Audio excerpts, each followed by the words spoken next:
"Mommy, I didn't play ball. I didn't fall." He jumped off his hostel bed. They kicked him, marched on his waist.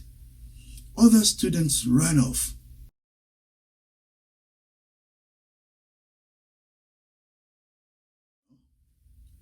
What Sylvester Oromoni Jr.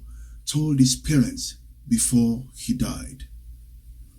Sylvester Oromoni, father to the deceased 12-year-old pupil of Dowen College, Lagos State, Nigeria, has revealed that the students who bullied his son that led to his death were once suspended by the school management after they asked the boy, now deceased, to describe his sister's private parts. According to the bereaved father, after the bullying incident was reported to the school management, Sylvester was taken from one hostel to another, but the bullying persisted, and even though he had initially planned to remove his child from the school, he reconsidered this because his elder sisters were schooling there at the time. Their great father said Saturday, December 4, was his son's birthday, but they celebrated it regardless of his demise. According to Oromoni, that is the father, the family took their son, Sylvester, the late Sylvester, to the hospital where blood tests and an X-ray were conducted, and Junior, that is Sylvester Jr., also underwent typhoid/malaria treatment, but his lips started peeling. For better understanding, I will refer to Sylvester, the late Sylvester Jr., as Junior from now, and the father as the father, Oromoni. The father said Junior suffered liver enlargement due to blood coagulation, clotted blood. It was also claimed that Junior was fed a liquid substance described as, and I quote, a chemical for refusing to join the group. In an outpour, Junior's father said, "My son suffered." The boys they mentioned were also reported to the school the last time when they bullied Junior and collected all his foodstuffs and clothes. I have two daughters, one of whom earlier graduated. I had to remove the second after this incident. They asked this boy, that is Junior, to describe her sister's private parts, and this got to us. They put fear in him so much so that when you ask him, he might keep to himself and say, "They will kill me." This way, we didn't know what to do. I considered removing him, but reconsidered since his sisters were still in the school. The new incident came to my knowledge on November 21st, after the school called my wife to notify us that our son was in the school clinic, injured. The next day, we sent a family friend to help pick up our son, since he was the only person in Lagos, and take him to the hospital.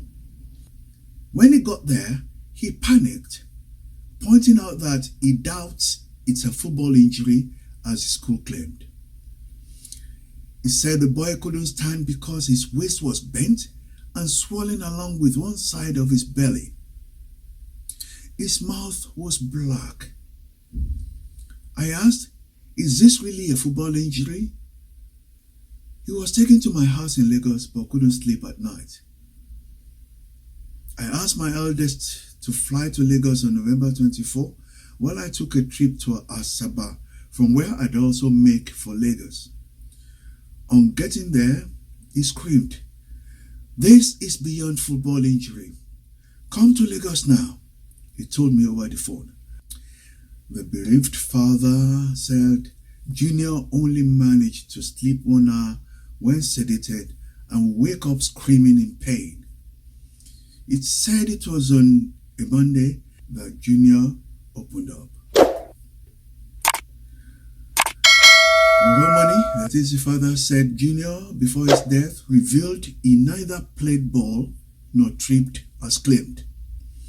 According to the bereaved father, The deceased, that is, his late son, stated that 5 boys had barged into his room, put off the lights, and beaten him up in the presence of other pupils. Junior said, "Mommy, I didn't play ball. I didn't fall." He jumped off his hostel bed. They kicked him, marched on his waist. Other students ran off. They threatened to kill them all if they spoke a word to the school staff. They coerced Junior to say he sustained injuries while playing ball. They threatened him. If you ask the roommate, they'd all lie. They marched on his ribs and waist. All that pain for a 12-year-old. He said before he could make a return trip to Warri towards facilitating Junior's transfer to the teaching hospital, the boy drew his last breath. Meanwhile, the principal of the school reportedly resisted the release of the deceased boy's picture to the press. Oromoni said she had premised her argument on the deceased being a minor.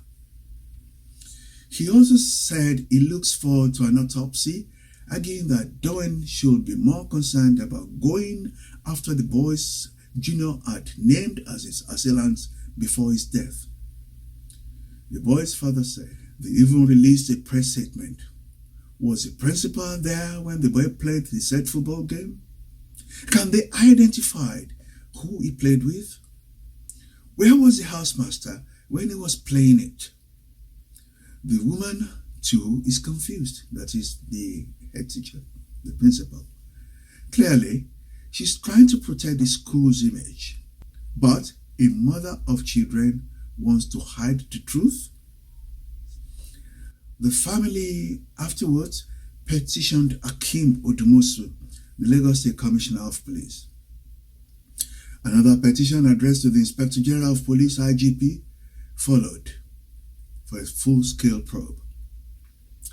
The father said, "I won't reveal the steps we've taken to seek justice. The parents of the boys are wealthy. They withdrew them. The school called the parents to pick their words.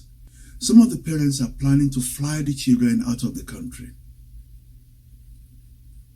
How can Dowen allow those boys to leave the school without informing the police? The boys are 5 in number.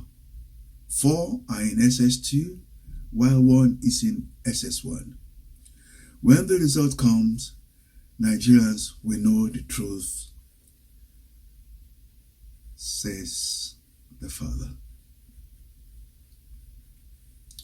Until we hear more about Sylvester Jr.'s death, we at Telity Productions can say no more at the moment than to pray that the soul of this little innocent Sylvester Jr., whose life was cut down even before his prime, rest in perfect peace. Until then, when we get more information, thank you for watching. And don't forget to subscribe now to get more information as it comes. Kabiyesi is saying, please keeping safe and take care of your children. Thank you.